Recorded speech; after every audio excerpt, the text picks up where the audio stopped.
The grind of August two-a-days and 2 months of football has come down to this in the WCAC. The St. John's Cadets come into the tournament as the 4th seed and will travel to play top-seeded Good Counsel in only at 7 Friday night. Meanwhile, the Gonzaga Eagles will play host to the DeMatha Stags Saturday afternoon at 1. Let's take a look at the first matchup of the weekend, the Cadets at Falcons. St. John's needed to beat Gonzaga last week to try to squeeze into the 2 or 3 seed, but instead they couldn't keep up a strong first half performance and fell to the Eagles 35-28 at Blair. The Cadets will have to eliminate the mistakes that cost them that game, including offensive turnovers and special teams miscues. St. John's has a puncher's chance thanks to junior quarterback Will Ulmer, who has been a dynamic dual-threat quarterback for St. John's. The Cadets also have the benefit of playing with no pressure. The Falcons are heavily favored, which means St. John's can throw every trick in the book at Good Counsel.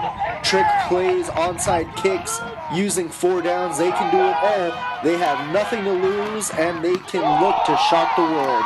On the other side, the Falcons look poised to return to the title game. They followed the Cadets 41-17 earlier this season. Good Counsel bludgeoned St. John's with 5 rushing touchdowns, and Darian O'Daniel and Leo Ekowich have become an electrifying rushing tandem. They've combined for 1,500 rushing yards and 28 touchdowns on the ground. Now let's take a look at Saturday's matchup. The Stags return to Gonzaga, looking to avenge its loss from 2 weeks ago.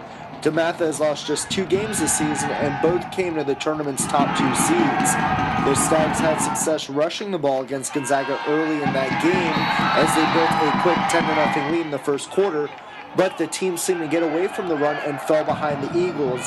DeMatha will have to rely on sophomore tailback Tyron Deal, with Mark Allen out for the remainder of the year with injury. So look for DeMatha to try to stick to the run a little bit more, although they do have a talented passing game. Meanwhile, Gonzaga seems to have DeMatha's number. The Eagles have beaten the Stags 4 straight times, including last year's Halloween snow game and playoff contest. Gonzaga will look to make it 5 straight by attacking DeMatha's 2-deep safety scheme with passes down the seams into the post.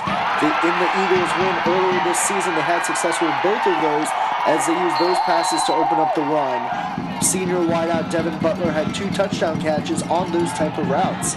Gonzaga will also need to use the running game balanced out by Robbie Walker and Reggie Corbin to keep the Stags off balance. The wild card in this game could be special teams. Gonzaga, whose normal starting kicker was out during the last game, forced the Eagles to rely on pooch kicks, and they even threw in a couple of surprise onsiders, which kept DeMatha off balance and got the Eagles a couple of extra possessions. Anything is possible in the playoffs with these 4 WCAC heavyweights. I hope you enjoy all the action and hope to see you out there. For DCSportsFan.com, I'm Brian Kapur.